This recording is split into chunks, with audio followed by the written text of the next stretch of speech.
Lakers rookie Austin Reeves went from who to hero last night in overtime. Is LA officially back after winning their third in a row? Jerry Jones admitting this week Dak Prescott's in a slump. Does that mean Dak's headed to the top of Chris Broussard's under duress list? And Patrick Mahomes and the Chiefs gearing up for Justin Herbert and the Chargers tonight. Good Thursday morning, everyone. Welcome to First Things First. Nick Wright, Chris Broussard, Kevin Wild. All right, Nick, be honest with us. Where are the nerves ahead of tonight's game? Just give it to us. How do you feel? The Chargers are an excellent team, one of the best quarterbacks in football. They're going to be a playoff team, so I'm not concerned at all. Come on. Did you see yesterday's tears? It's the best team in the NFL we're talking about. Come on, give me a break. Give me a break, Jenna. All right, we will get to all that, but we got to start with the big news out of the NFL. Breaking late last night, the Jacksonville Jaguars have fired head coach Urban Meyer after just 13 games at the helm. The Jaguars are 2-11. Their number one overall pick, Trevor Lawrence, has struggled. And for Meyer, a number of reported locker room and off-the-field issues were continued distractions for his team. The latest, a report yesterday that former Jaguars kicker Josh Lambo alleged Meyer kicked him in the leg during warm-ups this preseason. All of this culminating in the firing of the first-year head coach. So, Nick, I'll start with you. What was your reaction to this news last night? Yeah, it's the first good decision the Jaguars organization has made since drafting Trevor Lawrence.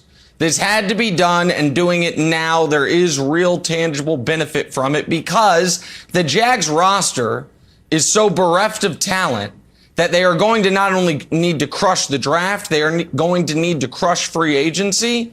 And maybe, just maybe, because Jacksonville's never been a big free agent destination, if you play well or better in the final few games, it becomes a spot that if you overpay, you can get some good players. So that's why they need to do it now and not wait till the end of the year. As far as did Urban Meyer deserve to be fired? Of course he deserved to be fired. Broussard, he created controversy in spots that I didn't know could possibly be controversial. My strength and conditioning coach. I have all the strength and conditioning coaches available to me in the world. I'll pick the one that could be controversial. Okay, well, that's not great. I'm looking for a fourth string tight end. How about I pick the one fourth string tight end that will be the most controversial fourth string tight end in sports history? How about during OTAs? Can I find a way to make those controversial? Yeah, I'll break the rules and get fined by the league. The team flight. Can I find a way to make that controversial? Well, I'll skip it. Okay, that's literally never been done as far as I've heard by a head coach in NFL history. So that's something. There's going to be someone involved with the Jaguars that has an embarrassing off-the-field incident at a nightclub. What if it's the head coach? And then it went from controversial to farcical. I'm going to reportedly call a staff meeting of the staff I selected, I chose, and tell them they're losers. And then it's going to come out that I kicked my kicker. Like, none of this is to be believed, except it's all been reported. So, of course, he had to be fired. It's the right decision. And maybe, just maybe, this gives the Jaguars, a glimmer of hope moving into next season, Broussard. Yeah, Nick, look, when I read the story yesterday about him kicking Josh Lambo in a disciplinary fashion, not in a lighthearted, hey, let's get it together, my man. And none of that. It was disciplinary. And then when you read about the interaction between Lambo and Urban getting mad, according to the story, the report in the Tampa Bay Times, that Urban Meyer was mad with Josh Lambo because he responded to Urban's kick with, don't you ever do that again, and he used an expletive. Urban was like, don't ever talk to me like that in front of the players. Do it privately. Come to me if you have a problem with me kicking you. And he also said, I'm the head ball coach. I can do whatever I want. That is indicative of the mentality that led Urban Meyer to fail at this job, because a lot of college coaches that go to the NFL struggle with this. Sometimes, whether it's basketball or football, but in college, you are a dictator. Okay, you've got the president behind you. You got the boosters behind you. You're generating all of this money for the institution, the university, and you can do and say pretty much whatever you want. The players, they're powerless. They're just scholarship athletes. And in the NFL, it is entirely different. Like, I can see a college coach talking to his coaching staff like that. You know, you guys are this, you know, and getting away with it. But in the NFL, your coaches, but also your players are grown men, many of them with families, many of them making more money than you, and you just can't treat them like they're 18-year-olds. And that was what Urban Meyer seemed to be doing, and that's the attitude. All the things you mentioned, Nick, those are things you could do when you're a dictator. And I can hire whoever I want. I can bring in whoever I want, even if he's never played tight end. And then on top of that, Wilds, it seems like he and Trevor Lawrence were not on the same page. And look, Trevor Lawrence obviously is the future of this franchise. He's the number one pick. Trevor Lawrence a couple weeks ago backed James Robinson, he's right, is their best offensive player. And Urban Meyer had benched him. And Trevor Lawrence was like, what are we doing? Like, we have to have him on the field. And then yesterday, before the firing, Trevor Lawrence comes out and says, the constant drama's just got to stop. I mean, it's crazy. And I think that was even before the story came out about Lambeau. It was before the Lambeau story. Yeah, there you go. And then on top of all that, Trevor Lawrence's play was regressing. And then Urban Meyer even admitted, Wilds, that after his third interception last week against Tennessee, he threw 4. After his third one, Urban Meyer thought about benching him. So there's signs that the relationship between him and Trevor Lawrence, the trust was being broken, if not completely broken. So you had to make this move. Yeah, so my reaction was, what does this mean for Trevor Lawrence moving forward? Has this been a lost season? Where is Trevor Lawrence in his development to reach his potential of what we thought was one of the best quarterback prospects in decades? So I quickly moved on, Nick, to, all right, now what? Who's going to be the next coach to sort of move Trevor Lawrence along? And I tried to come up with a few ideas of what you would want in that coach. I think you want someone experienced with Jacksonville, experience maybe being a quarterback themselves. I think you want a winner and maybe experience with the GOAT. So what do you think about Byron Leftwich as the next head coach of Jacksonville? He obviously was a first-round pick, played there, was kind of loved there, still has a legacy there, a little bit. It's not like, Brady's legacy, but there's still a little bit of legacy there. He had won some big games, went through some trials and tribulations, which I think that actually helps. Same as Trevor. I don't think Tom Brady being the coach of the Jaguars would actually be good. I think it's good to have some bumps in the road, like, hey, here's how I did this, here's how I did that. Won a Super Bowl ring, obviously with Brady, also served as Roethlisberger's backup. I also think the fact that he's a quarterback, when you look at some of the most exciting coaches around, we know Kellen Moore is the assistant in Dallas. Cliff Kingsbury, we like Zach Taylor, all former quarterbacks. And I know there's a lot of ways and a lot of things you need to do to build a whole football team.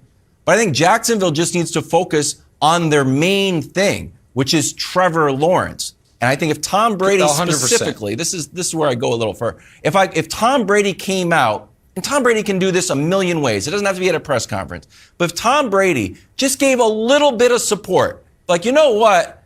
I was watching we're focused on the Saints, but I saw the news. Who would be a good coach? I think Byron would be very good for Trevor Lawrence. I think that would be a great move for Tom Brady and really put a rocket ship of momentum to get Byron Leftwich that head coaching job. So I agree with almost everything you said. The only thing I'll take issue with is you said we like Zach Taylor. I hope that's the royal we. I have not assigned that opinion to myself. I want everyone to know that. But the rest of it, Wilds, I think it's a good take. I'm going to throw, because I think Leftwich's name will be at the top of most people's lists. I think Eric Bieniemy still should be in the conversation for head coaching jobs. You mentioned Kellen Moore, and I'm going to throw one wild card at you. If you want, former quarterback, a guy who has had success and wouldn't be a rookie head coach the way Leftwich, Kellen, or Bieniemy would be. Doug Peterson is out there. And Doug Peterson did go to a Super Bowl with Nick Foles. Doug Peterson did have some success. And Doug Peterson, while he wasn't great in the press conferences, Doug Peterson, to me, was good with some analytical stuff. And I think he's going to get another shot. So, they can't go defensive coach. They obviously can't go college coach. They have to go with someone who is tied to Trevor Lawrence, because the franchises will succeed or fail based on whether or not they're able to get the Trevor Lawrence who has existed every year of his football life, Jenna, until these 13 games as a Jaguars quarterback. Well, for the time being, it's going to be offensive coordinator Darrell Bevell who will take over head coaching duties for the rest of the season. Sure. He and Trevor Lawrence now have 4 games to see what they can do before an offseason with some big decisions, clearly, as you all mentioned, coming in Jacksonville. Let's switch some gears now, talk some Lakers. They got some overtime heroics last night from a very unlikely source. Are they officially back after their 3rd straight win? We'll talk about that next. First things first. Trying to blank on a Thursday morning. Let's stay in the NBA. Talk about the Lakers last night in Dallas in overtime. The unlikeliest of heroes. That guy, Austin Reeves, hitting the 3 with less than a second remaining to win the game. Yeah, the only reason Reeves was playing was because the Lakers had a bunch of guys in health and safety protocols. Game was in Dallas, but the ending had Hollywood written all over it. Yeah, that line was cheesy, but also necessary. Hey, Broussard, the Lakers' overtime win over the Mavs last night was blank. Jen, it was a revelation. A revelation. Now, we've heard about the search for the next Jordan, the next LeBron, the next Steph. How about the search for the next Alex Caruso? All right, look, you may laugh, but the Lakers miss Caruso. All right, they his three-point shooting, his defense, his heart, his little engine that could mentality, his hustle, what else about and a sneaky nice dunker. They're finding out in Chicago. What else about Look, he played a surprisingly pivotal role in the Lakers' run to the 2020 championship. And we know he's playing well in Chicago. They've had a nice start, and Caruso is a big part of it. Now you got Austin Reeves. And last night, with 3 future Hall of Famers, 3 top 75 players on the court, Austin Reeves gets the last shot. And I love a part of this play people aren't pointing out. Russell Westbrook had just hit a big corner 3. And he's wide open on that play. Instead of taking it, he actually drives and kicks it to Reeves. Smart, headsy play by Russ, knowing he's not feeling it at that moment, doing the right thing. And look, Reeves, Caruso, they both are undrafted. All right? They both have the nice nickname, Caruso and AR-15. Maybe a little bit politically incorrect, but I like it. AR-15. I'm telling you, this kid is a keeper because of his hustle and his heart and his touch. Yeah, they may have found the next Caruso. There's something it's a revelation. Else that reminds that when I see, Caruso, and I see the better nickname for Reeves, by the way, is Hillbilly Kobe. When I see him, that is a nickname. I didn't make that up. Look it up, America. There's something else that reminds me of Caruso, but I can't quite place it. I have no idea what you're talking about. I don't know what it is. I said the win was hilarious. I won't say it. Because, I didn't see it. I don't know. I can't figure it out. Is it their hair? No, Caruso was bald. Who knows? I said it was hilarious. If you guys didn't watch this game, the end of regulation might have been the most poorly shot 3 minutes. Not from like a camera perspective, from an actual shooting perspective. Poorly shot 3 minutes in NBA history. The end of overtime, the Lakers blow the most obvious and necessary 2-for-1 imaginable. Couldn't believe LeBron blew it like he did just by not attacking the basket. But then Russ hits a corner 3 that was a terrible shot. Like, the whole thing was a mess, but they ended up winning. But Broussard, I have a more important quick question for you. You're going to say I'm being hyperbolic. I believe this to be true. I believe we saw NBA history last night.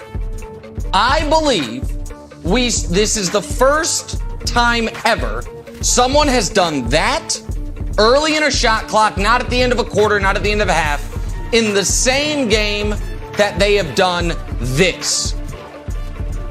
Point being, have we ever, Wild, you look perplexed. Let me ask you a question. Do you think there has ever been a player take an early shot logo three, that all early shot clock, that also in the same game can put on a highlight dunk? My argument would be no. Steph, Dame, Trey, the logo three guys, literally can't do that. KD could. He doesn't shoot deep Luka. threes like that. So my argument is LeBron's the first guy in NBA history to shoot a logo three just because, and then also have a highlight dunk in the same game. We're going to have Dusty research it, but Wild, I would posit it's never happened in NBA history. Let me give you my quick response, Nick. Can I give a quick response, Nick? You're being hyperbolic. Who is it? Give me a name. Okay, give me a name. You're being You have hyperbolic. till the end of the show. Give me a name. Who's done it? Okay. I'm just curious. I just like a name. All right. Jenna, we have reached a new part of the show where we're counting LeBron dunks that come after the whistle. After the whistle dunks, we usually don't show. And maybe they end up in Weird and Wonderful. They're usually not part of the meat of a segment. But my answer is going to be trust in Russ. Because if I was Russell Westbrook, I would be in a tailspin. I'm like, oh man, you guys are going to trade me because I don't fit in.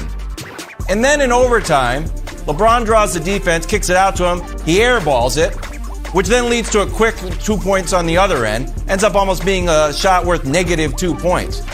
But then LeBron has so much trust in Russ that the ball ends up going to him again to force it into overtime. Or no, this is at the end. So I was like, man, LeBron really trusts Russ. And then Dusty pulled up the stats, and this blew my mind. Russ, actually a great three-point shooter from the corners. Didn't know. They say numbers never lie. There's a chance this one might, but I guess I'm going to believe it. Dusty never does. So there you go. Trust Russ. He's a good player. Good sharp shooter now, I guess. I bet LeBron knew those numbers. I bet you LeBron knew those numbers. And that's why he hit Russ. I guess so. Counts an air ball. Real talk. Yep. All right, well. Stuck with it. Lakers beating up on Dallas. Speaking of Dallas, switch sports, stay in the city, talk some Cowboys. Will a slumping Dak Prescott be at the top of Chris Broussard's under duress list for Week 15? The big reveal is next. First things first. It is under duress time. The Week 15 action starts tonight on Fox. Patrick Mahomes and the Red Hot Chiefs in LA to face Justin Herbert and the Chargers. Mahomes had been a mainstay on the Bud list earlier in the season, but true to form, it motivated him, right? He worked himself right off that list, Broussard. Oh, how quickly things can change in the National Football League. All right, Broussard, tell us which 5 players are under the most duress entering a pivotal Week 15. Jenna, there's been some upheaval with the Bud list. Now, I did think about Mahomes, but he didn't make the cut. But Trevor Lawrence was going to be on the list. In fact, he was going to top the list this week. But the Urban Meyer news, I think, it's taken the bullseye and the pressure off of Trevor Lawrence. Now he can play the rest of this season pressure-free and get a fresh start next year. So he's off. So at number 5, I had to go with Josh Allen. You might say, Josh Allen? Didn't he just become the 4th player ever to throw for 300 or more yards and run for 100 or more yards in a single game in the loss to Tampa? Yeah. But like I said, the loss to Tampa. They've lost their last 2. And in the game before Tampa, Josh wasn't that great. You saw it in the loss to New England where he completed about 50% of his passes. So he needs a W, okay? They're 7-6. They're 2 games behind New England in the AFC East, and they're hanging on ever so slightly to that 7th and final playoff spot in the AFC. So they got to win, and Josh has to deliver. He's number 5. At number 4, Jenna, we are going with Kirk Cousins. Yes, Kirk Cousins. His numbers are eye-popping. Top 6 in passer rating, passer yards, and touchdowns.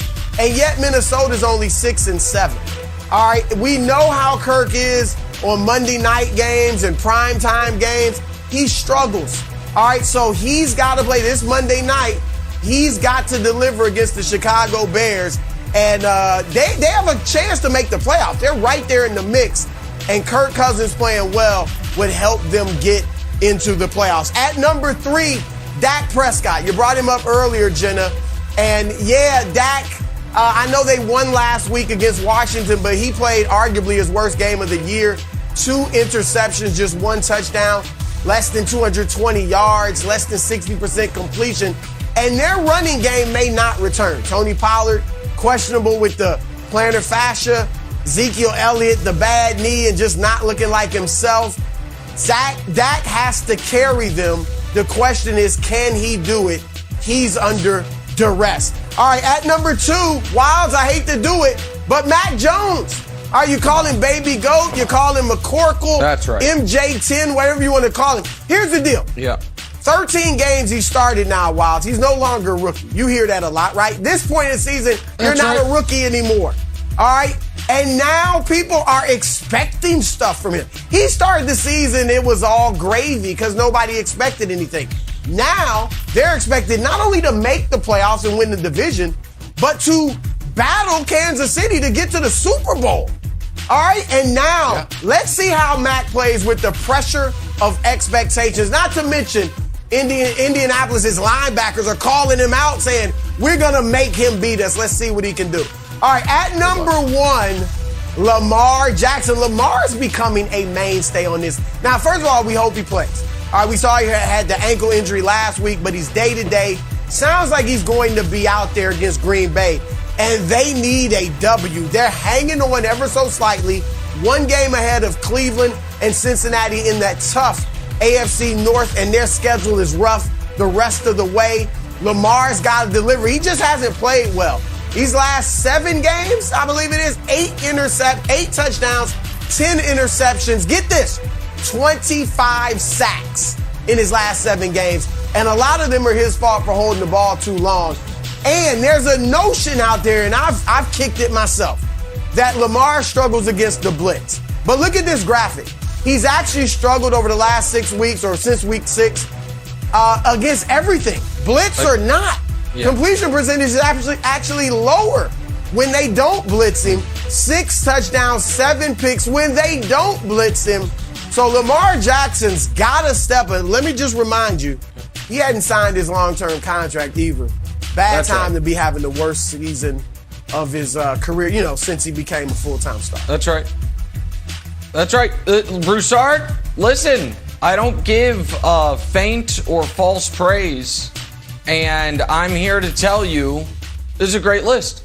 You did excellent. I don't know if you had maybe some outside consulting on adding Josh Allen. I don't know where you had that inspiration, but it was a great addition.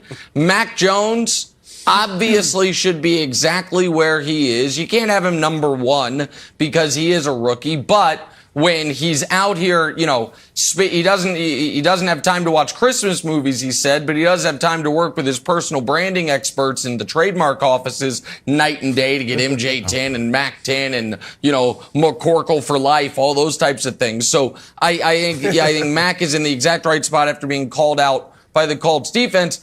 I'm going to, though, add, you took a rookie off, you said, in Trevor Lawrence. I'm going to add a rookie. Zach Wilson. Because unlike Trevor Lawrence, where Trevor Lawrence has had 1 bad year ever this year, Zach Wilson has only had 1 great year ever, his last year at BYU. His first couple years at BYU, he was not great. He was a 3-star recruit coming out of high school. For some reason, the Jets acted like drafting him was as much of a fait accompli as the Jags drafting Trevor Lawrence. And he's dead last in seemingly everything in the NFL this year. He has the worst passer rating. He has the worst completion percentage. He has the 2nd worst yards per attempt. He has 6 touchdowns, 11 picks, a 65 rating. If you care about QBR, which I'm not a big fan of, but some people like, he's dead last in that as well. And he has not even shown the flashes that we've seen from Fields or from Trevor Lawrence. If you make a highlight film of the best throws that Zach Wilson has made in 2021, the 2nd or 3rd one's going to be the thing from his pro day. That stupid throw that seemingly got him drafted number 2 overall. So I think Zach Wilson is under real duress in a way similar to the way Josh Rosen was which is I don't think it's going to be one and done for him like it was for Rosen, but I think it absolutely could be that this time next year, the Jets are talking about drafting their quarterback again. Whoa. Well, look, he's in a situation, Nick, where he lives under duress. You're the Jets quarterback. All right. You got nobody to protect you. You got nobody to throw to. You got nobody to hand the ball to. I mean, you're right. I mean, he may actually have potential and could be a good quarterback elsewhere. I know it didn't work out with Sam Darnold in Carolina, but we may never see it just because he's with the Jets, who are an absolute mess. I do agree that generally he's under duress, but I wouldn't put him there this week. They play Miami, who's one of the hottest teams in the league. Nobody's expecting them to beat Miami. And so I just think with all that is working against him, he's okay. Joe Flacco's not their quarterback of the future. Mike White has disappeared. So he's got some time to prove himself, but he's just in a situation that's a mess in New York. So he may not be able to get out of that. Wilds, what you got? I know you don't like Mac. So before I add my person, let me address Mac Jones.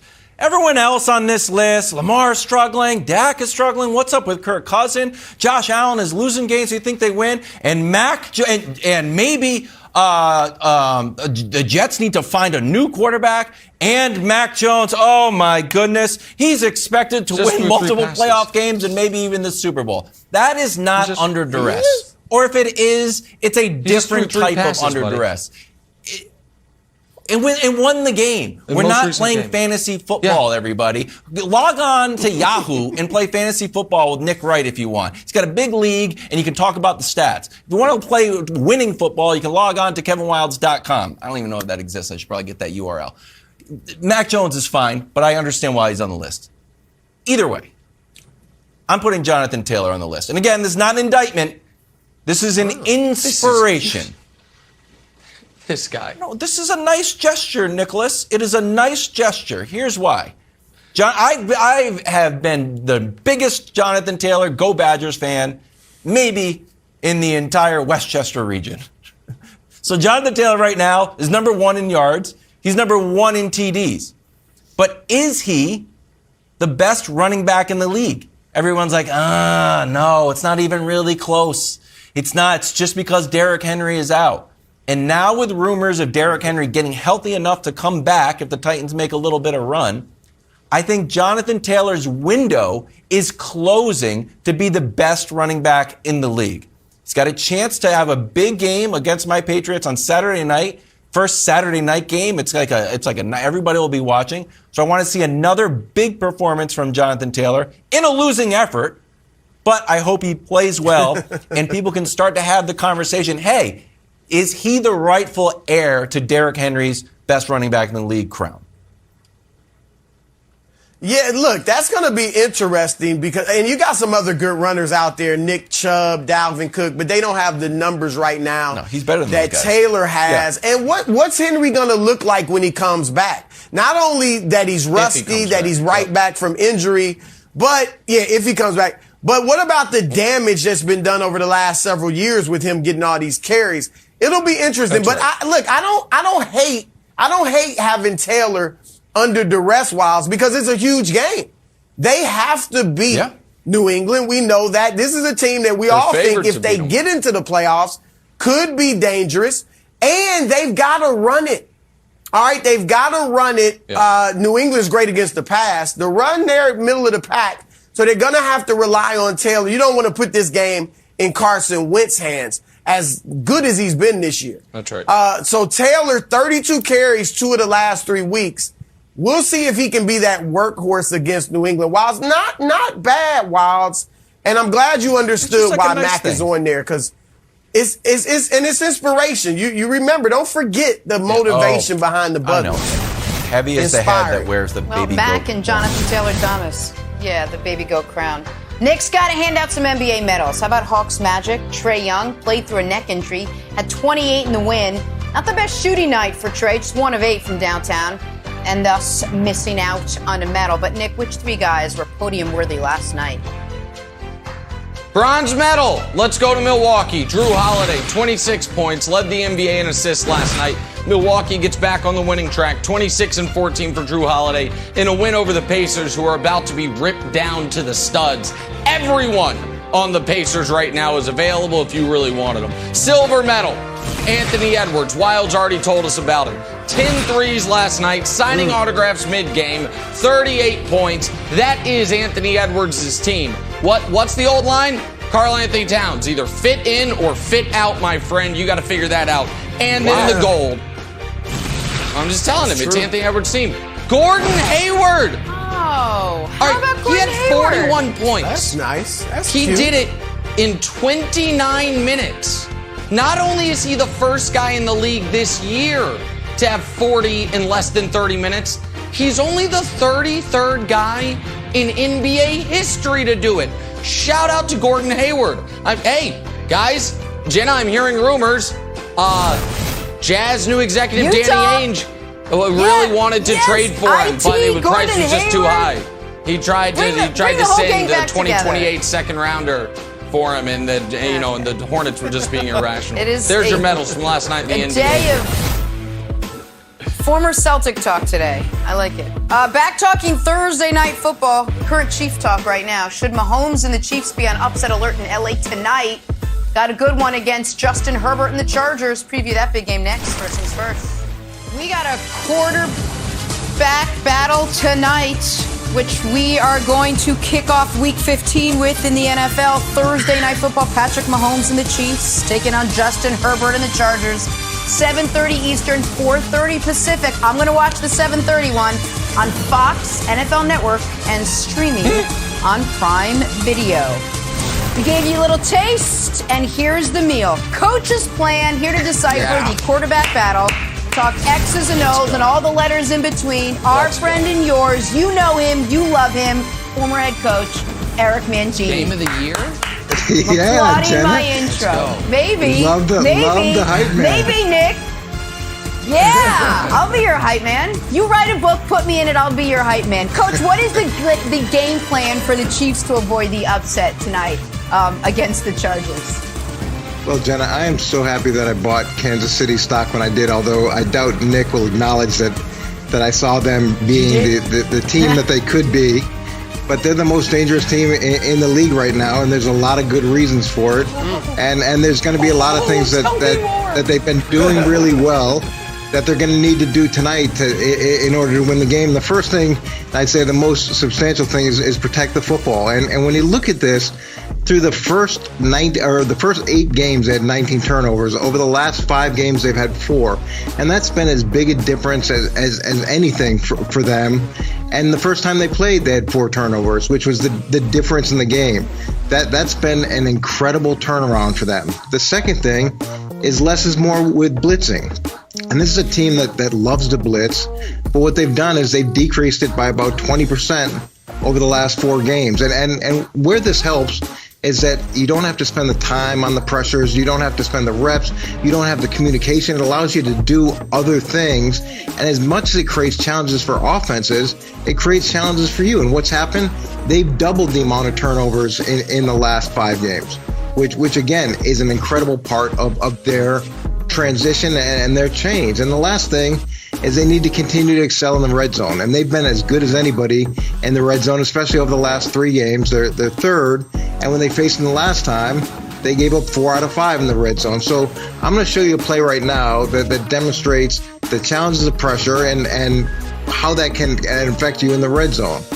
So the last time they played, what was going to happen is the Chargers are bringing short motion, and they're going to create a 3-man combination over on the offense's right.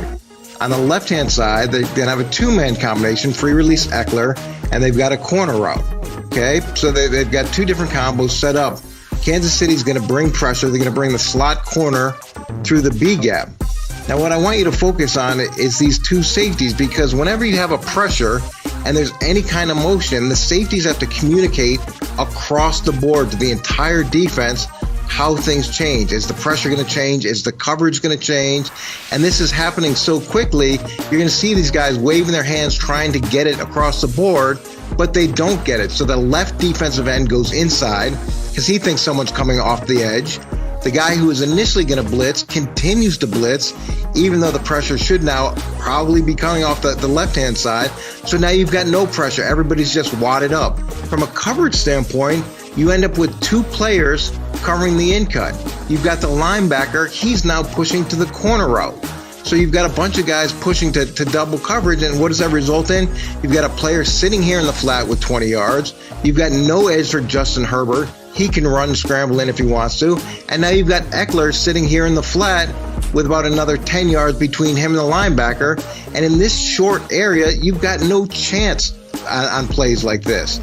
So something that they did to try to gain an edge from a pressure perspective with just that short motion creates a really bad situation. And by them paring it down, that's helped them substantially, and they've done so much better in this key area in the red zone, and that's going to be a key again tonight.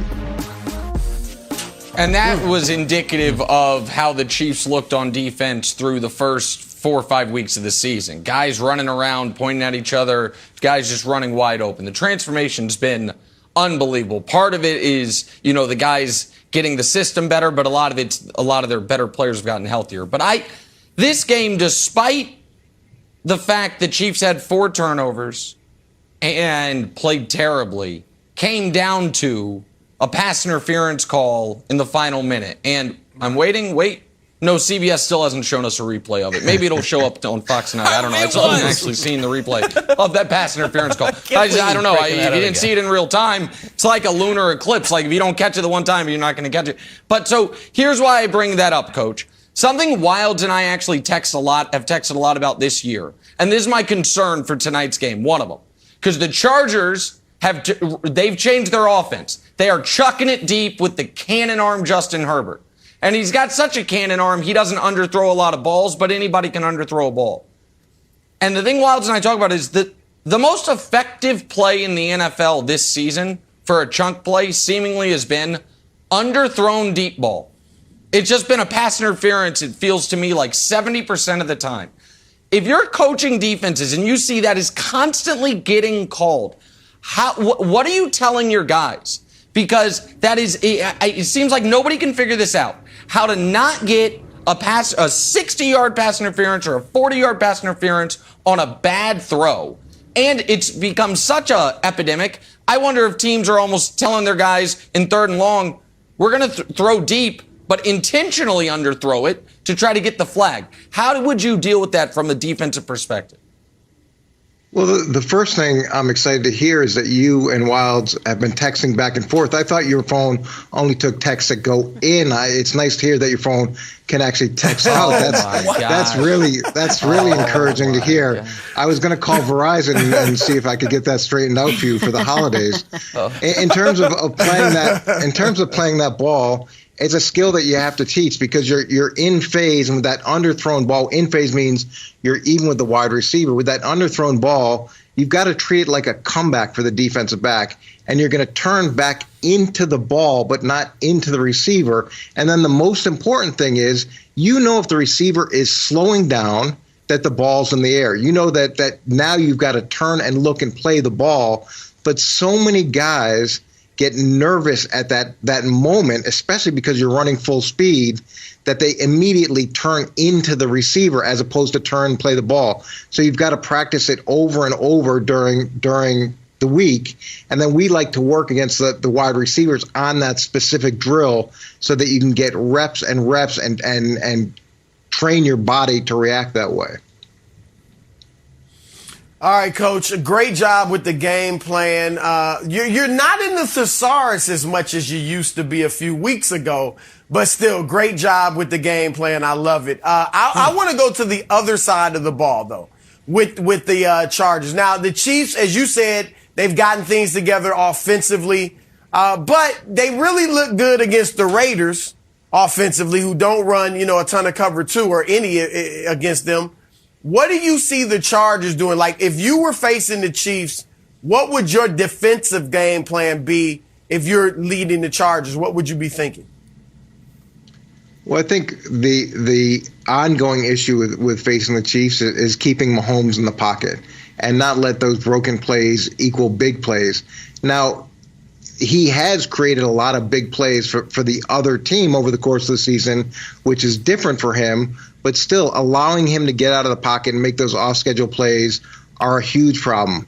You want to beat up the receivers as much as you can because this still is a timing and spacing offense if they're on schedule. So the more that you can hit the receivers at the line of scrimmage, and that doesn't necessarily mean man-to-man coverage, but some mixture of man-to-man where you're pressing the receivers and some component of cover two where you can go hit the receivers and still play zone, I think is always effective. And look, in those key moments, you need to take out their key guys, and you've got to have some double coverage to deal with the key players. Not a huge diet of that, but enough so that you can take them out in the big moments. Celebrate Christmas with a boom. Fox Sports proudly presents a documentary tribute to one of football's most beloved figures. The coach, the broadcaster, the video game, all Madden, premieres Christmas Day, only on Fox. All right, time for stories to start your morning, sponsored by Ram Trucks Built to Serve. And Fox Bet Sportsbook has Kansas City favored by 3 on the road tonight against the Chargers. Patrick Mahomes and the Chiefs coming in, winners of 6 straight. If they take care of business tonight, the AFC West crown will be theirs for the taking with 3 games left. Take this in. So, Nick, keep this one nice and simple. Chiefs and Chargers, who wins? Well, I told you Monday morning, Jenna, that we were a mere hours away from being here Friday morning and showing a beautiful, well-manicured, well-produced graphic of the AFC standings that have the Kansas City Chiefs alone in first place, the first team in the conference to 10 wins, tied for the most wins in the entire league. The only way for that to be true is for this to happen. The Chiefs win tonight. Now, I will tell you this much, Broussard. I don't think either team can take much of anything from their first game because the Chargers, despite winning, were not nearly as good then as they are now. The Chargers, the first month and a half of the season, were doing this dink and dunk, ball control, foolishness offense, not recognizing their quarterback has a howitzer attached to his right arm. Let the kid sling it. Meanwhile, even though they were just a dink and dunk offense, the Chiefs defense couldn't stop anybody from scoring 30 the first 5 weeks. Meanwhile, the last 5 weeks, 4 teams haven't even been able to score 10, much less 30. So I think that both teams are drastically different than they were a couple months ago. And for both teams, this game matters more than the next 2 on their schedule. If the Chargers win, they tie the Chiefs record-wise, but they would have swept them for the series. So they are the huge favorite to win the division. If the Chiefs win, they almost lock up the division and they become the favorites to be the number 1 overall seed in the AFC, given that what the Patriots' schedule is the next 2 weeks. So I think it's a good game. I think it's a 31-24 type of game, maybe 30-24 type of game, a reversal of the score from week 3, and I think the Chiefs get the victory, Broussard. Wow. All right, I'm with you on the Chiefs winning. I think it's a tough game. I think they win by 3. I said it earlier. They're not going to let the Chargers sweep them this season. You said it. Number one, it would essentially give the division to the Chargers, but also just out of pride. All right, the Chiefs see themselves, as they should, as the kings of this division. Not just the AFC, obviously the AFC, but also the kings of this division. They're not going to let the Chargers go in there and take the division title, especially by sweeping them. So I think that's a factor. I think Patrick Mahomes, he's been hearing it. He listens to stuff. He knows that people were saying, oh, Justin Herbert, I might take him despite all that Mahomes has done over the past few years. Some people have the nerve to say earlier in the year that they would take Justin Herbert over Patrick Mahomes if they were starting a team. That's got to stick in his craw, and I think he's going to come out tonight and deliver. One thing I disagree with you, Nick, and yes, the Chargers since early in the season, since they played, week 3, they have unleashed Justin Herbert, right? They're letting him throw it much more around the yard. But they were still a very good team early in the year. And arguably, in a lot of ways, playing better football. They started 4-1. They beat the Chiefs, we know. They beat the Raiders. They beat Washington, which we've seen is a pretty good football team. They beat the Browns. And since then, they're 4-4. My point is this. When the Chargers were playing really good football and the Chiefs, we know, weren't, the Chiefs were struggling mightily. Defense was horrific. Yep. It took a touchdown in the final minute. And you keep pointing out, but there's maybe some truth to it about that pass interference call. It took a touchdown in the final minute to beat Kansas City. All right? Yep. And now, now that the Chiefs are playing well, and yeah, the Chargers have played well, but they've been up and down. And they're 4-4, I think, over their last 8 weeks. So now I think the Chiefs, that can work against the Chargers because they know when we were playing really well, we barely beat this team, and now they're a different club. So I think, Wiles, that the Chiefs have a lot of advantages. I think it's going to be a good game, but I think they go in there and win, even without Chris Jones, who's out because of COVID. That could be big because he's been huge for their defense. But, Wiles, I've got the Chiefs. Okay. So I'm going to take the Chargers. And a question for the audience. Nick earlier said, I see it to be about 30-24. Does the middle of October feel like a long time to you? Does it feel like a long time ago? You're asking your kids, like, what are you going to be for Halloween? And now we're at Christmas time. It does feel like a long time ago, right? Well, October 17th was the last time the Chiefs scored 30 offensive points against a team that was not named the Raiders. And everybody wants to say, the Chiefs are back on track. The Chiefs are back on track. The offense is rolling. Everything's going well. I give that a huge asterisk. The games against the Raiders have really affected how many average points they score, how the idea that they're back, the highlights. Patrick Mahomes and the offense has played awesome against the Raiders. They had scored more than half of their points against the Raiders. Against the other teams, ridiculous. Nick, this offense is still middling. These are just the facts. 16 against Denver, 19 against Dallas, 13 against the Packers, 20 against the Giants, 3 against Tennessee a long time ago. So look, the idea that Patrick Mahomes is at full strength and this offense is full steam ahead is just not true. If you got to play the Raiders for a third time tonight, I think you guys would play great. But the fact that you're not, and you've had middling offensive performances from other teams that aren't the Raiders, is a cause for concern. And that's why I think the Chargers win. Okay, the Chiefs have the number 4 offense in the NFL. They have the number 1 offense in terms of getting first downs. That's over the course of this season. Since week 7, since the middle of October, it's wildly misleading what you're saying because since the middle of October, the Chiefs have played 2 of their games against the Raiders and have had a bye week. So it's not like they've played a half dozen other games, but that's fine. I get it. We very often in the NFL, at the end of the season, do like figure skating does. We remove your best and your worst result. Oh, wait, no, we never do that. And we could do this with every team. The Patriots hung 54 on the Jets, who are an actual awful football team. We're going to pretend the Raiders are, even though we saw the Raiders 2 weeks ago hang 36 on the Cowboys and beat them. The Raiders are 6-5 when they don't play the Chiefs, but I'm sick of having that argument. I'd rather talk about the quarterbacks for a moment. Because here's the other thing, because I recognize, I said the other day, Wilds, and I want Wilds' thoughts on this. I said the other day, the Chargers are the team that scares me the most in the AFC. And it's because of their quarterback, right? And the Chargers coming off a huge offensive game this past week. And we talked about MVP the other day, Wilds. And we all agree Brady right now is the huge favorite. But the Bucs are playing the Saints this week. The one team that's given Brady a ton of trouble, and we've all agreed that the final month of a season can shape a narrative. So if the winner of tonight's game's in first place in the division, so let's say, show the numbers, please. Let's say the quarterback has a monster game. Can we show it? So that's where he's at right now. Good, not great numbers. Monster game and a win.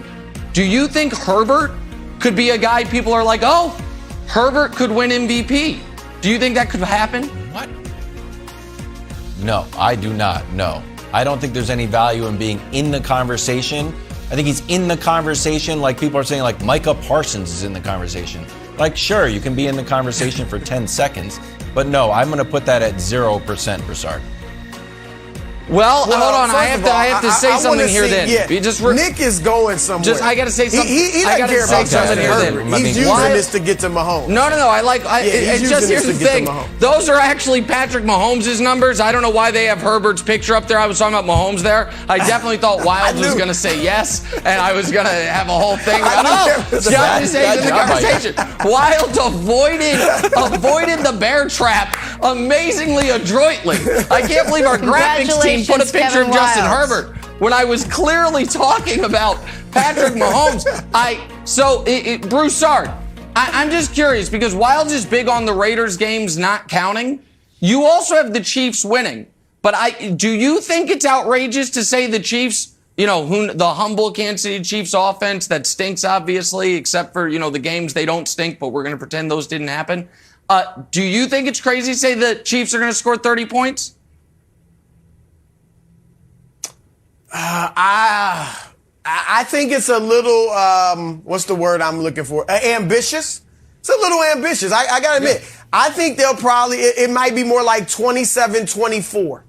I'd like to see him score 30, but I don't know. Because Wilds has a point. Nick, you got to admit, he has a point. Outside of the Raiders, they have not lit up their opponents. All right? I think 27-24 is where I'm going with. And I'm going to give you this, though, Nick. I am with you on Mahomes. It is not outlandish to think that he could somehow get back in the MVP race. Now, he's way behind. Of course. But I think he's third. I think Brady is way ahead, Rodgers right behind him, and then Mahomes leading a pack of other guys in third. But if those two stumble, the guys ahead of him, Brady and Rodgers, and Mahomes has a surge starting tonight, Nick, then yeah, I think he could get back in this thing. Thursday Night Football will be a good one. Good luck, Nick. We're rooting for you. Undisputed starts right now.